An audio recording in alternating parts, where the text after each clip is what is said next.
गोरखपुर में सीएम योगी आदित्यनाथ ने एक बड़ा बयान दिया। उन्होंने कहा, भारत में अब कोई नया जिन्ना पैदा नहीं होगा।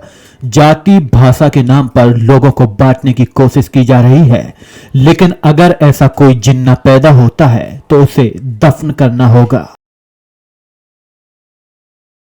लखनऊ में आप सांसद संजय सिंह ने जिन्ना विवाद पर बीजेपी को घेरा। उन्होंने कहा, जिन्ना से बीजेपी के गहरे रिश्ते हैं, क्योंकि बीजेपी के पुराने नेताओं ने जिन्ना की कब्र पर श्रद्धांजलि अर्पित की थी। संजय ने यह भी कहा कि बीजेपी के पुरखे जिन्ना के साथ मिलकर 3 राज्यों में सरकार बनाए थे। सपा अध्यक्ष अखिलेश यादव ने जाति जनगणना का मुद्दा फिर से उठाया। उन्होंने कहा, हम कास्ट सेंसस के पक्ष में हैं। इससे सामाजिक न्याय के राज की स्थापना होगी।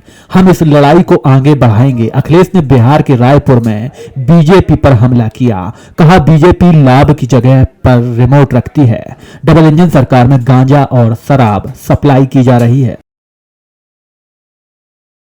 ओपी राजभर ने बिहार में सीट न मिलने पर नाराजगी जताई। उन्होंने कहा, बिहार में आरजेडी की सरकार बनेगी, एनडीए बिहार से बाहर होगा। राजभर ने स्पष्ट किया कि बिहार में अब आरजेडी की जीत होगी और सत्तारूढ़ गठबंधन को नुकसान होगा। पटना में तेजस्वी यादव ने प्रेस कॉन्फ्रेंस में कहा, बिहार में बदलाव आ रहा है। 20 सालों में राज्य सबसे पीछे चला गया है। अब बिहार के लोग इतिहास रचने जा रहे हैं और नौकरी वाली सरकार ला रहे हैं। बिहार में कमल राज स्थापित होगा। सत्ता में बैठे लोग घबराए हुए हैं, क्योंकि आज बिहार हर तरह से त्रस्त है। मंत्री असीम अरोड़ ने कहा, राष्ट्रगीत का विरोध करने वाले राष्ट्र विरोधी हैं। इस विषय पर राजनीति नहीं होनी चाहिए। उन्होंने यह भी बताया कि 4 भ्रष्टाचारी अधिकारियों को बर्खास्त किया गया है और रिटायर्ड 3 लोगों की पेंशन में कटौती की गई है। मेरठ में शादी समारोह में पहुंचे आजम खां का दर्द फिर छलका। उन्होंने कहा, मैं खुशियों में शरीक होने आया हूं, लेकिन सालों से ऐसी खुशियों से मसरूम हूं। पुलिस हमेशा पीछा करती रहती है। मेरी आर्थिक स्थिति खराब है। मकान और प्लॉट बेचने के लिए इश्तेहार दिए, लेकिन कोई खरीदने को तैयार नहीं। ऐसे में सुरक्षा का खर्च नहीं उठा पाता हूं। पंचायती राज मंत्री ओम प्रकाश राजभर पंचायत एडवांसमेंट इंडेक्स कार्यशाला में शामिल हुए। बिहार विधानसभा चुनाव परिणाम पर उन्होंने कहा, जब भी भारी मतदान होता है आरजेडी की सरकार बनती है। मैंने बिहार में 10 दिन चुनाव प्रचार किया। हमारे विधायक जीतो तो एनडीए को समर्थन करेंगे। बिहार और यूपी का चुनाव काफी अलग होता है। कुछ नेता चुनाव में खुद पर हमला कराकर हल्ला मचाते हैं। दिल्ली में बिहार के लैंड फॉर जॉब घोटाले में लालू परिवार को वोटिंग से पहले राहत मिली है। राउंड एवेन्यू कोर्ट ने मामले की सुनवाई 4 दिसंबर तक टाल दी है। जब आरोप तय होंगे, सीबीआई ने इस मामले में चार्जशीट दाखिल की थी और अब 4 दिसंबर को फैसला सुनाया जाएगा।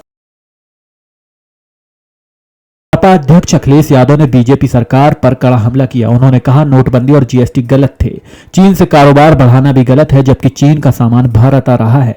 अमेरिका पाबंदी लगा रहा है। आज खाद और किसानों की आय दोगुनी नहीं हुई। महंगाई भी बढ़ गई है। बीजेपी अब सोना इकट्ठा कर रही है। दिल्ली एयरपोर्ट पर सिस्टम फेलियर के कारण जीपीएस सिग्नल से छेड़छाड़ का मामला सामने आया। पायलटों को रनवे की बजाय खेत और खाली जमीन दिखाई दे रही थी, जिससे विमान की ऊंचाई को लेकर भ्रम की स्थिति बनी। यह तकनीकी गड़बड़ी 800 से ज्यादा उड़ानों पर प्रभाव डाली, जिससे सुरक्षा पर सवाल उठे। अमेरिका में आलोचनाओं के बीच डोनाल्ड ट्रंप ने बड़ा ऐलान किया कि सभी अमेरिकियों को $2000 का टैरिफ डिविडेंड मिलेगा। ट्रंप ने दावा किया, मेरे नेतृत्व में अमेरिका सबसे सम्मानित देश बना है। उन्होंने कहा कि यूएस टैरिफ रेवेन्यू से यह डिविडेंड दिया जाएगा। हालांकि उच्च आय वालों को इस डिविडेंड का लाभ नहीं मिलेगा और इसे सीधे लाभ राशि के रूप में भेजा जाएगा।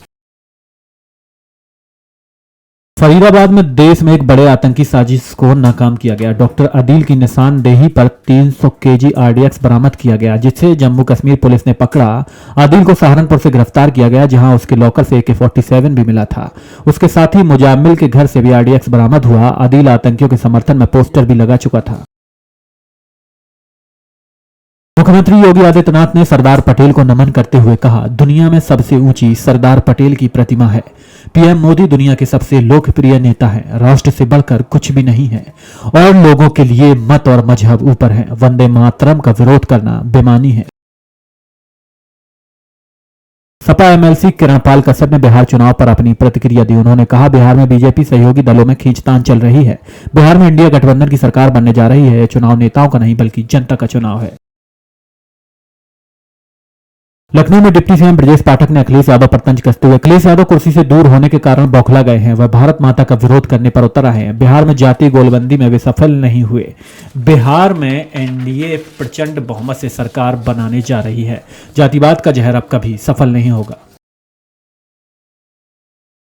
फरीदाबाद पुलिस ने आतंकी मॉड्यूल से जुड़ी जानकारी दी। पुलिस कमिश्नर ने बताया कि 360 केजी संदिग्ध अमोनियम नाइट्रेट बरामद किया गया, लेकिन आरडीएक्स नहीं मिला। मौके से असॉल्ट राइफल, 8 बड़े कारतूस, 3 मैगजीन और 1 पिस्टल भी बरामद किए गए।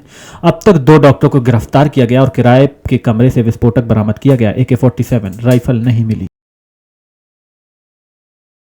डिप्टी सीएम केशव प्रसाद मौर्य ने कहा, बिहार में एक तरफा एनडीए की आंधी चल रही है। अखिलेश को बिहार नहीं जाना चाहिए क्योंकि वहां उनका कोई प्रत्याशी नहीं है। परिणाम आने के बाद सच सामने आएगा। सीएम योगी आदित्यनाथ ने स्कूलों को लेकर बड़ा ऐलान किया। स्कूलों में वंदे मातरम का नियमित गायन होना चाहिए। राष्ट्र से बढ़कर कुछ भी नहीं है। वंदे मातरम हमारी सांस्कृतिक पहचान और राष्ट्रीय भावना का प्रतीक है। इसके 150 साल पूरे हो चुके हैं और इसे बदलने का कोई प्रयास नहीं होगा।